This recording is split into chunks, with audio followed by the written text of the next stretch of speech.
It's Wednesday evening, so it's time for Midweek Mediawatch, and Colin Peacock live in studio, in shorts too, Colin. In shorts, absolutely. It's not the winter yet. I'm going to stick it out for a few more months if I can. I hope you like my shirt. Yeah, it's nice. It's I'll call it Hawaiian, but that's not. It's more summery. Let's put it that way. I walked past a couple going to have brunch with a friend this morning, and I didn't know who the couple was on the way down there. And I noticed he had sunglasses, and he said, "That's a bright shirt." And I just turned around and said, "Thank heavens you're wearing sunglasses." Well, my shorts, your shirt, I think we're both pretending it's still summer. Well, let's start with the BBC, Colin. BBC and UK government versus Lineker. Yes, that's right. Amazing, isn't it, to think the biggest broadcaster in the world in a state of crisis for the best part of a week over, simply a football presenter, getting on the social media. So just to recap, so it started with, Gary Lineker, former England striker and almost its record goal scorer, tweeting critically about government policy on immigration. This became a full-blown controversy over the BBC's commitment to its cornerstone values of impartiality. It resulted in last weekend the BBC's sports coverage on television and radio being effectively wiped out because most of the sports presenters and pundits and commentators in sympathy with Lineker said they wouldn't participate in their programs. So this, in the end, undermined some of the BBC's most senior executives, its chair, its director general, who aren't out of the woods yet, I believe, or maybe we'll get to that later. But effectively, they had to cave in and announce yesterday that Gary Lineker will now be back on the air, and he has not had to apologise for or back down from his political tweets. And it does take me back to, I lived in the UK for a number of years from the mid-90s onwards and ended up working at BBC News. And back then, Lineker was a just retired footballer, and they were just beginning to introduce him as a pundit and a commentator, and he was terrible. He was really bad. They really had to help him along. So if you told me then that this guy's personal views, political views at that, would end up all these years later threatening to bring down the top brass of the BBC for about a week, I just would not have believed you. What would have happened, for example, if it, say, happened here at RNZ? Well, we do have social media policies as well. So, yes, we certainly do have that requirement. But the complication is Lineker is not an employee of the BBC. That's part of the problem. So he's their highest paid presenter. So I guess they figure they have some hold over him. But I mean, his problem was that this was definitely a political viewpoint that he expressed. So when the British Home Secretary put out a video message describing their new hardline stance on asylum, immigration, and what's been called the small boats policy, it's specifically for people arriving by sea in the UK, he said, the big problem was that he compared the language she used to the language being used by the UK government now to 1930s Germany. So that was sort of shorthanded by the press, particularly the tabloid press, as Lineker's Nazi tweet. So the Home Secretary herself responded to that, Suella Braverman, by saying, equating our measures, which are lawful, necessary, and fundamentally compassionate to 1930s Germany is irresponsible. And even some opposition politicians, Labour politicians, who would have been enjoying the Conservative government's discomfort over this, were often saying, look, I think Lineker went a bit too far there. So, that reference to the 1930s in Germany was too much for a lot of other people. But one comment I thought hit the nail on the head a bit here in New Zealand was James Elliott. He's a lawyer who also works and contributes to the newsroom site. He observed on Twitter, which is of course where this saga started, taking Gary Lineker off the air for saying that the language used by the British government is not dissimilar to that used by Germany in the 30s is itself not dissimilar to what would have happened in Germany in the 30s. So a lot of people thought it was off-key to make that reference to Germany at that time, and the BBC said it was really that meant that he'd breached their social media guidelines. They then said he'd step back from presenting Match of the Day, but Lineker himself never said he would and objected to that. And from there, it snowballed into this boycott, which left people criticising the BBC because it looked as though they were trying to shut down actual criticism of the Conservative government, the hand that feeds the BBC. So that just elevated the problem to the top ranks of the world's biggest broadcaster. So Gary Lineker, basically, he's won. The BBC boss has lost. Yes, I think so. 1-0 Lineker. But one author, I thought, summed this up beautifully on Twitter. So this is his summary in one tweet. Those BBC negotiations in full to get Lineker back on air. Gary, delete those tweets. Gary says, no. Okay, well, apologise for them. No. Gary, we'll get someone else to do your job if you don't. And then everybody downs tools. Gary, will you at least promise not to tweet political stuff in the future? No. Okay, then we have a deal. So I think that's a pretty decent summary in one tweet. So well done, Nick Pettigrew. So whether the guidelines apply to Gary Lineker has been hotly disputed, hasn't it? Yes, and this is still an unresolved matter. So BBC News staff are expressly barred from expressing political opinions, also people who work in current affairs. But Lineker technically is self-employed. He presents football for other broadcasters as well, so he's a hired gun, and in fact the best paid hired gun at the BBC in any area. So in its updated guidelines 2 years ago, the BBC said that presenters who have what they call a significant public profile had a responsibility to avoid taking sides on party political issues or political controversies. So some people looked at that and said, well, the BBC have a case there to say, you are identified with this broadcaster, that does have to be impartial. Your tweet there was overtly political and inappropriate. But those guidelines also, when you dig into them, it's a very big document. They also draw a distinction between presenters in news and current affairs and those in sport and entertainment, where, and it explicitly says this, the risk of compromising the BBC's impartiality is lower. So in the end, the question is really, would Lineker, could he reasonably be considered to represent the BBC or its values? And of course, other people have pointed out, and anyone who's followed this story over the last few days will know that critics of the BBC and supporters of Lineker have pointed to other people. For example, Lord Alan Sugar plays the Donald Trump role and has for, I think, 18 years on the BBC's version of The Apprentice.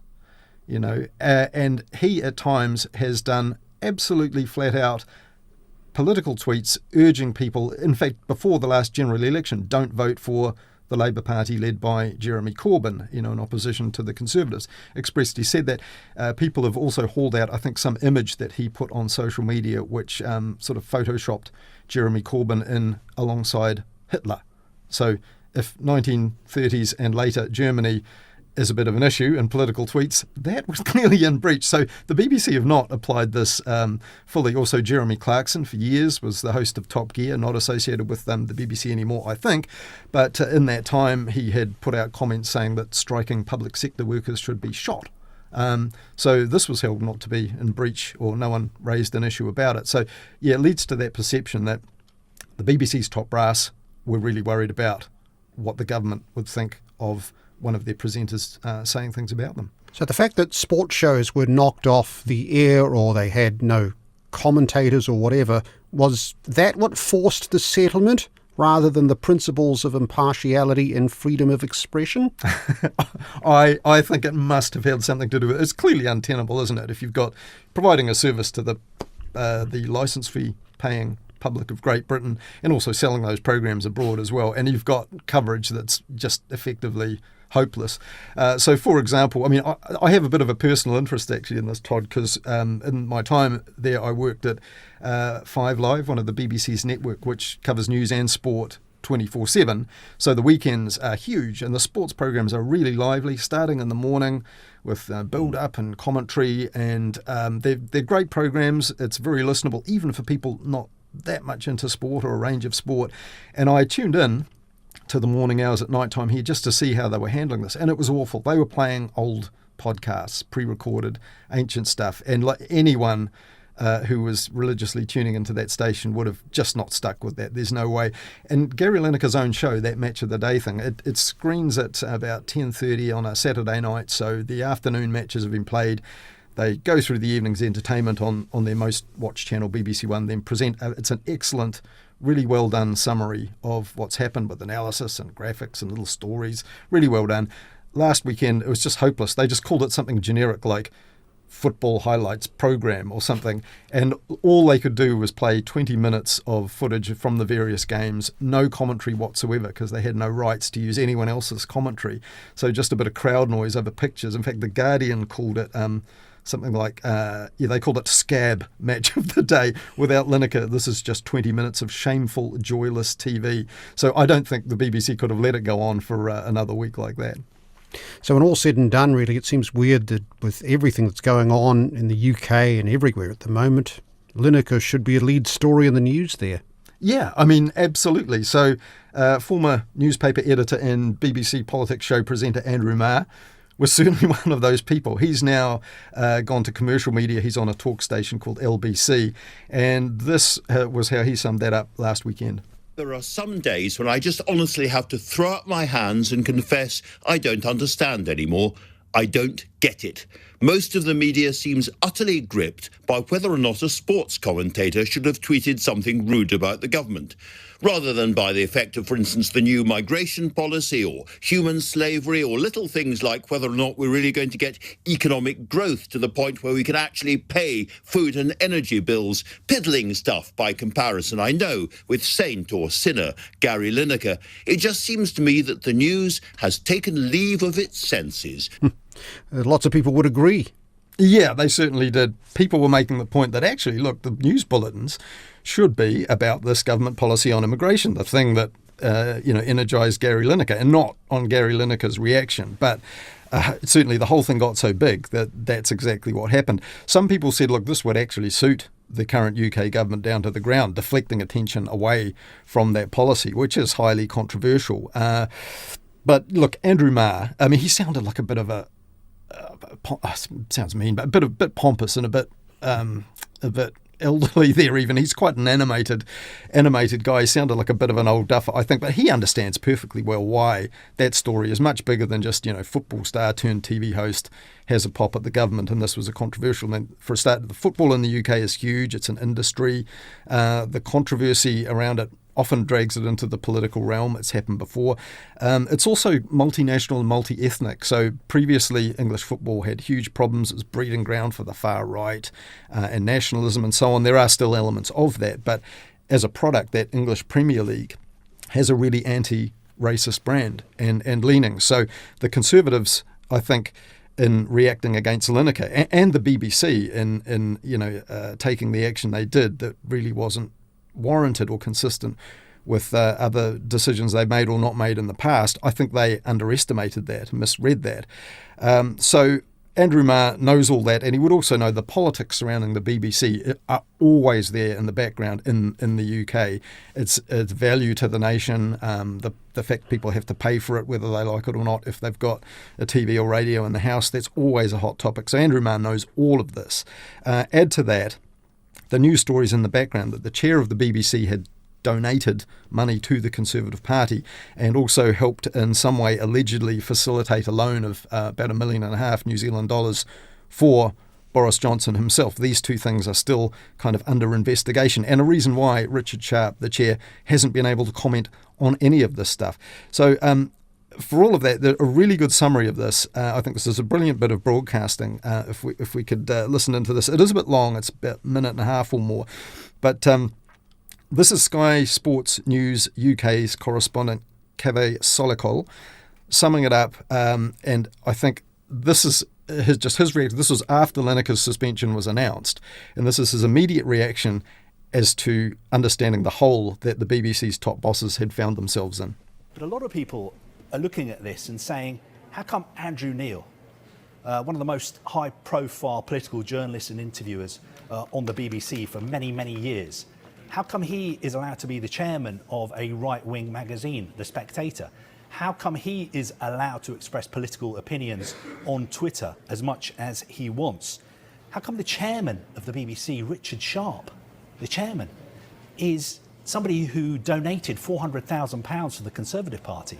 Someone who has helped arrange an £800,000 loan for the former Prime Minister, Boris Johnson. How come Robbie Gibb, or as we have to call him, Sir Robbie Gibb, who used to be the communications director for the former Prime Minister, Theresa May, how come he's on the BBC board at the moment? Why is Alan Sugar allowed to say what he wants on Twitter about political matters? What about Jeremy Clarkson? He's got a column in The Sun. He's got a column in the Sunday Times. He was on the BBC. He frequently expressed political opinions which many people think are extreme on social media. And why is the Director General of the BBC, Tim Davie, the Director General? He used to be the Deputy Chairman of the Hammersmith and Fulham Conservative Party. He's a man who's stood as a candidate in local elections for the Conservative Party.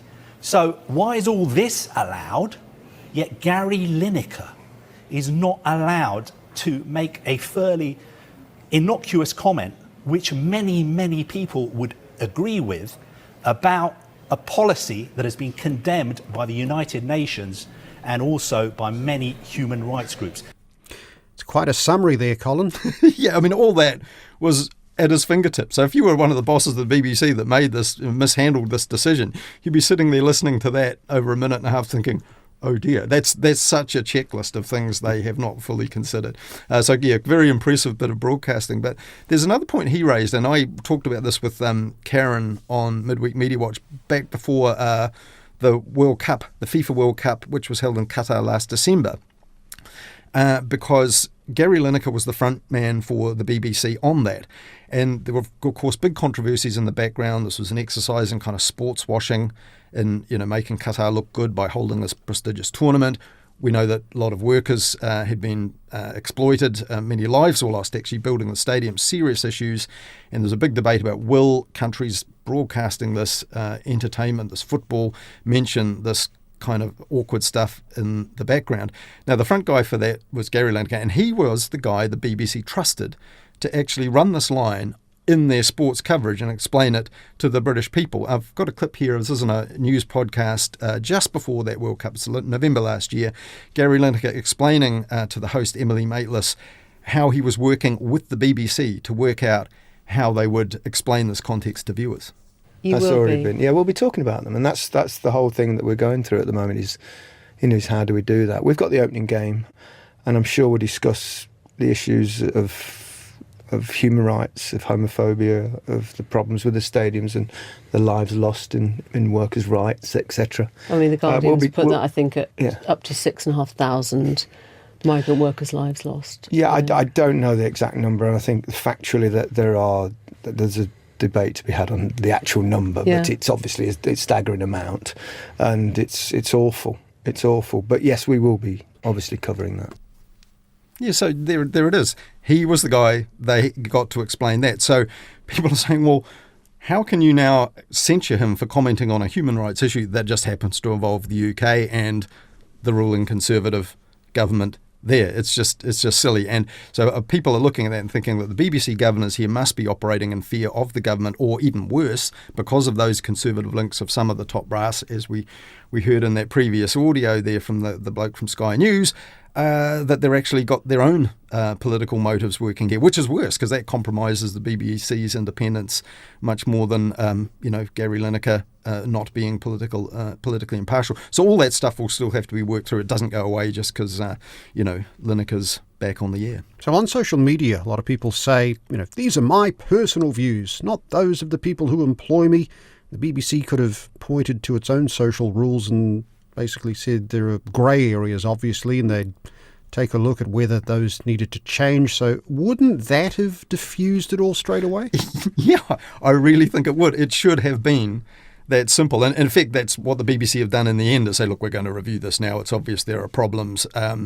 So that's what they'll do. So, yeah, that will happen. But that could have happened so early on. I mean, I guess that's where this becomes an issue that goes beyond just sport or people who don't care about Gary Lineker or football or even the British government. Biggest broadcaster in the world, the people running it have to make all sorts of fine judgments about what it does. And this just showed that they have made a lot of the wrong judgments and also now set themselves an impossible standard on impartiality to maintain. And actually on that, Andrew Marr, who we heard from earlier, and I insulted a bit by calling him a bit of an old duck, but he summed it up very well as well. This is actually before the BBC had caved into Lineker, but this is what he said about the boss's predicament. But it can't just sack him for bias, because next everyone would turn to the small issue again of its own chairman being so closely connected to the Tory party in general and Boris Johnson in particular. I did mention at the time that I thought the Richard Sharp business was a problem. But the BBC can't effectively discipline Lineker either because he refuses to be effectively disciplined. I'm afraid, and I say this as a grateful former BBC employee who admires the corporation but left to get his own voice back, that the BBC is well and truly stuffed over this one. So they've settled it for now, but yeah, I think he's right. They are a bit stuffed, and someone is going to get the terrible but possibly quite well paid job of now having to review those social media policies and those grey areas for the BBC staff and the contractors and the hired and talent, the people like Lineker, who they have to hire in to present those shows. So and all that stuff about the BBC's governors and so on and their possible conflicts and ties to the Tories will have to be dealt with too. So yeah, watch this space, I guess. So, Colin, sticking with football for a moment, a radio news bulletin about New Zealand's own elite football club caught your ear. Yeah, sorry. Bit of a switch of topics here, but yeah, I just happened to hear this on, I think, Sunday.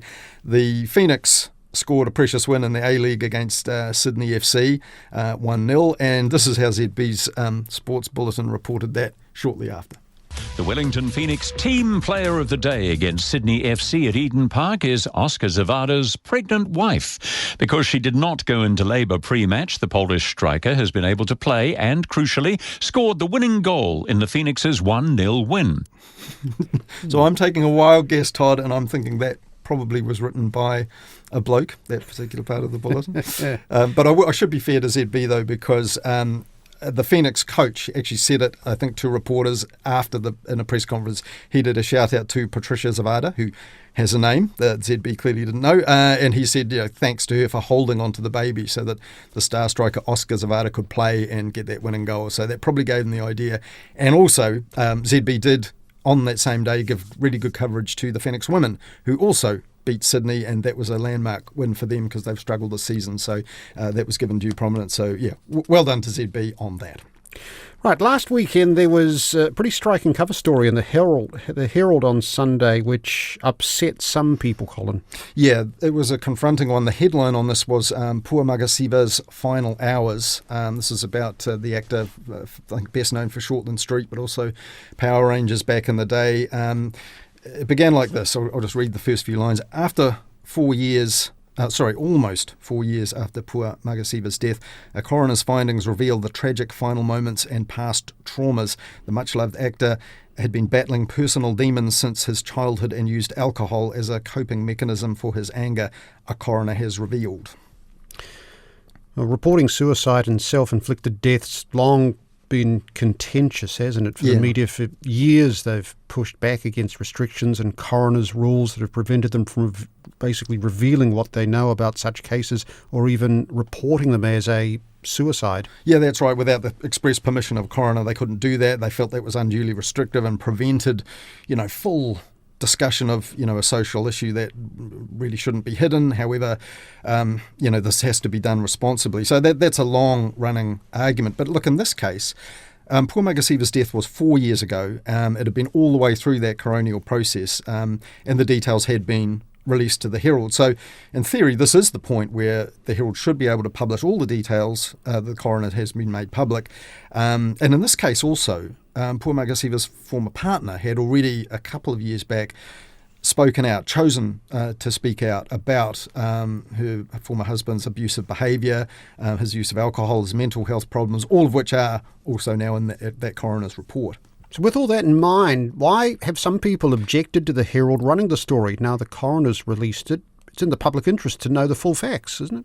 Yes, it is, and they have absolutely stuck to the rules in this instance. But some people just felt like the detail was too much. I mean, there was a lot of detail in the coroner's report, and the newspaper carried it all. Some people just instinctively feel it's not really anyone's business now outside the family, seeing as it has already been fairly well canvassed, and also court appearances that were result of violence and so on. That's all been reported too.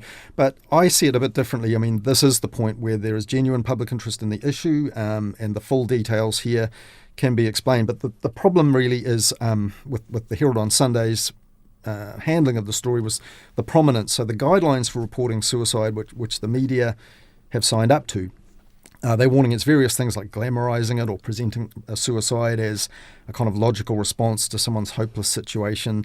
But most relevant in this case is they worry about media kind of giving it a big billing, like kind of confronting people with it. So in addition to the Coroner's Act of 2006 and the requirements of that, the guidelines say don't use sensational headlines, avoid using language that presents suicide as inevitable or simplifies the reasons for it, or trivialises or romanticises it or anything like that. So the problem here, the Herald's front page filled with a kind of showbiz portrait of Magasiva.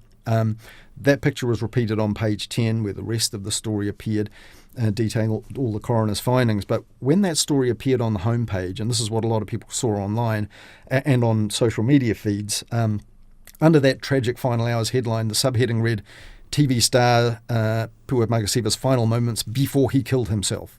And that's pretty stark, and that's what the guidelines really are seeking to prevent. And they later changed that, I noted, to popular actor had extensive history of accumulated grief and trust issues, which is less stark, but possibly some people were pretty alarmed by what they saw and reacted against that. Media win one and loses one. Yeah, a few decisions out from the print media watchdog, the Media Council. So the first was the Sunday Star Times had one upheld against it. And this was unusual. It was an article in August before the local elections headlined the COVID-19 conspiracy theorists targeting Northland's local elections.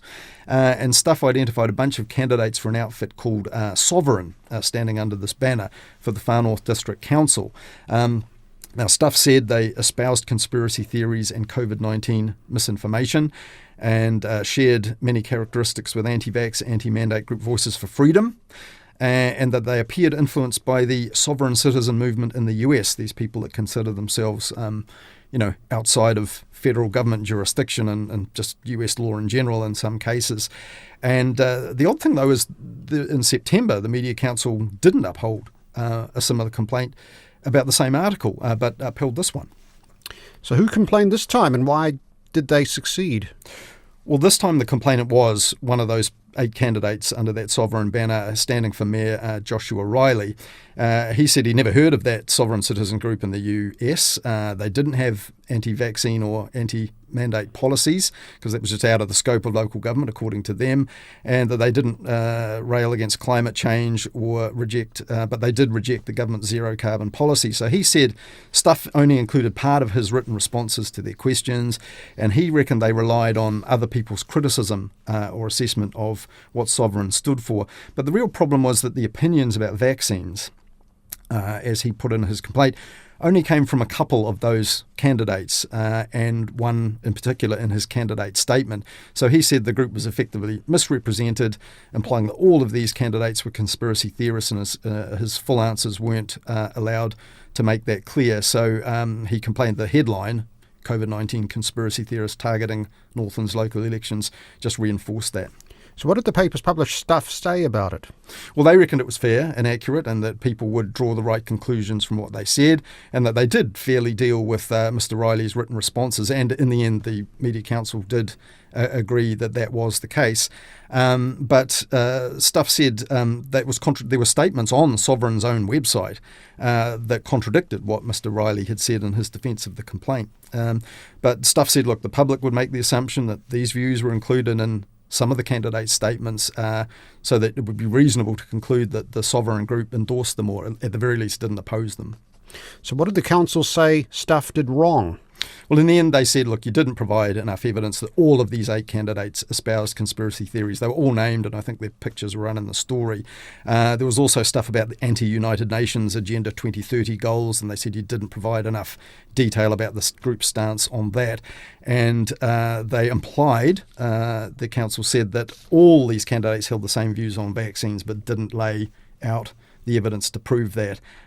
So that was really the problem. They said they just didn't provide any evidence at all, really, that this US sovereign citizens movement was anything to do with them, and that was insufficient to justify that headline that they ran on the story.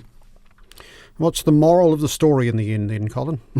Well, you do have to be careful when you identify specific candidates allied to a movement or group. If there's no specific manifesto that they've all signed up to, you can't ascribe the statements of some to the whole group, I guess. So that's the problem. But the Media Council did make point of saying investigative journalism about local elections is an essential part of the democratic process and is to be encouraged. And what's the Media Council's decision about local politics where the complaint failed? Yeah, so this is the other one, the one lost one. So the Gisborne Herald, they faced a complaint from the Gisborne District Council, which said, look, the Herald is the only paper in the Tairāwhiti region, and they said its coverage perpetuates ongoing negativity through an imbalance in reporting, and they cited 3 stories they said were evidence of a lack of balance and fairness. What was the verdict there? Well, the council said no. The Herald appears to be doing a normal job in its coverage of the council, giving a voice to public concerns, and that's the job of a free news media. And it said, they note that it's the dominant print media source in the region, and it has a particular responsibility, and said the council welcomes the editor's commitment to get things right and its willingness to keep communication open with the Gisborne District Council in support of that goal. So, yeah, in the end, it's unusual that a council would complain as a body about a bunch of stories rather than, necessarily just specific ones on their own. But, yeah, one for the Fourth Estate there, and possibly Gisborne District Council will have to reconsider its media relations stance with its local paper.